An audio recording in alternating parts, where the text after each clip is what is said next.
What's going guys, Zennosh here, and today in this video of Air of Light I am presenting to you guys a guide on Forest New Dark Blood Soul. She is a ignore defense type DPS 7 and she is pretty amazing, especially for the PvP content, and even in the PvE content she is actually going to be a really good farmer guys. Let's start discussing about her, but before that one guys, please do subscribe to my channel, and guys to please do consider donating to this channel, alright? And now let's get this started, okay? Well, starting with her basic stats or basic stats, guys, it's pretty much a current meta, okay? So you really don't have to worry about it. If you actually manage to pull her out, she's actually going to deal one of the most amazing damage output like any other current meta right out there, like John Wick, okay? Water John Wick. So that's pretty great right out here. And the next thing is that, like, guys, let's talk about her pros, okay? Let's start with the team passive, guys. What's gonna happen is, like, she's gonna provide the attack boost to all element allies by up to 35% in all regions. That is pretty great. This will really allow her to be really effective in every other content right out there, and she is also gonna be quite independent on herself, because like there are so many other DPS servants that actually depend upon the other servants to provide them with attack boost or defense boost or whatever that is to actually modify their damage output, okay? In this case of scenario, she is actually going to be doing it by herself, and this defense is pretty much a typo error. It is actually attack. It has already been cleared out by the CM HoL and the dev team Leo, so really don't worry about that one. The next one is the passive skill, guys. It is pretty much amazing than compared to the fire and the water version of Earth, guys. It has actually a 50% chance to spray enemies with the dark blood to block enemies from receiving buffs for 15 seconds upon the skill use. So any sort of skill she is gonna use, like first skill, second skill, or the combo skill, she's gonna have that 50% chance to block the buff receiving of the opponents. That is actually gonna be pretty great, guys, because like especially in the PvP content, guys, your opponents are actually gonna play out with so many buffs right out there. If you just can manage to block all those buffs, okay, things are gonna be so much easy for you guys to, you know, like do in the PvP area, okay? So this actually gives her so much advantage, okay? The next thing is that also upon using a combo skill on a buff blocked enemy, deals 30% additional damage. Amazing, isn't it? 30% additional damage. This also does really provide her a great chance to deal higher attack damage output in PvP and PvE content, making her a really good damage smasher or nuker to become a really good farmer as well, okay? So that's great. That's really great.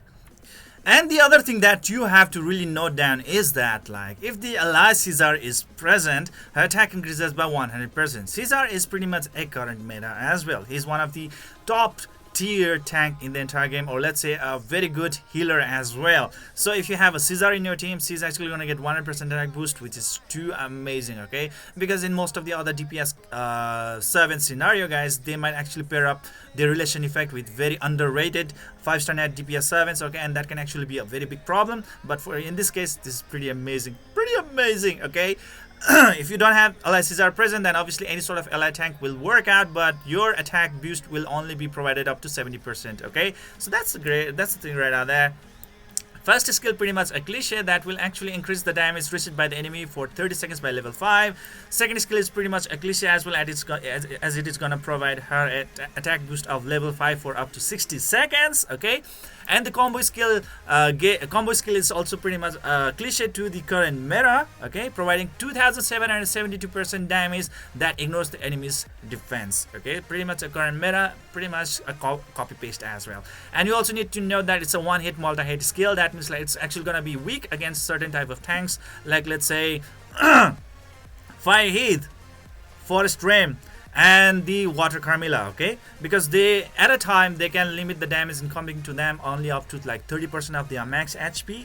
Whereas, if you are actually gonna fight against certain opponents, like let's say a tank like Lucretia, you can actually one-shot them, okay? So that would be the advantage on your side. That's the thing right out there, guys, okay? So, being pretty much a self-sufficient unit, she is actually gonna be a really good addition to your team, guys. One of the really amazing unit out there, especially for PvP content. You're actually gonna have a very easier time because like she's actually a current meta, as the PvP battles are pretty much ruled by a AoE damage dealing servants, like let's say Ignis, Fire Ignis,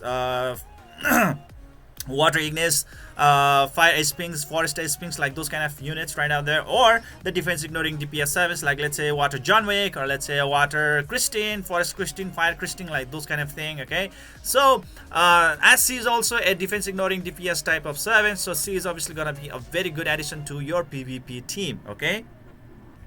And now the question is, what sort of gear should we really provide to this amazing unit, alright? So let's get into the servant section, and for the defense ignore DPS type of servant, only one only one sort of gear that you can actually provide to them is the Beast gear set. Okay, Beast gear set is actually gonna be so good for the defense ignore DPS type of servants, and that's the only gear that you should really be focusing on. Some would actually even go with the Eruption gear. Okay, that is also pretty much okay as long as your prime stats and substats really focuses on providing really greater damage output through the attack stats, then that's pretty great. And now let's start with the weapon, guys. Okay, weapon, shirt and the pants, guys, pretty much like prime stats, flat stats, no need to worry about that one. When it comes to the substats, okay, please try to go with attack percentage boost. That is going to be very, very important, guys. Attack percentage boost, alright? Then second priority should be your speed boost. Third priority should be crit rate boost, and finally critical damage boost. Okay, don't really focus too much on crit rate boost and critical damage boost. You know why? Because defense ignoring type of damage really cannot crit at all. So that's the thing right out there. So you will not need to focus too much on the crit rate and crit damage, because at least her first skill and second skill can actually trigger the crit rate. Okay, but combo skills are the one that is actually the main damage dealer, right? So you don't need to focus too much on your critical rate and critical damage like any other DPS server right out there. Okay, just try to really focus a lot of attack percentage boost on her, and that's actually going to seal her deal. Okay, and speed boost is actually going to be very important as well if you really want to have her become a very speedy unit as well, especially being a very effective farmer and so many other things, guys. Okay, well, necklace speed stat as the primary stat, no problem at all. Okay, no question asked. Whereas for the gloves, the helmet, the shoes, and the ring, guys, attack percentage boost, attack percentage boost. That's all you are actually gonna require. No crit rate, no critical damage, no any other sort of like whatever blah blah blah.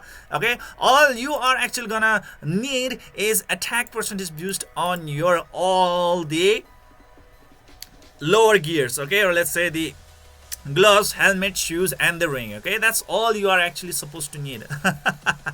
And that's actually gonna make it just too good. Okay, so that's all there is to it.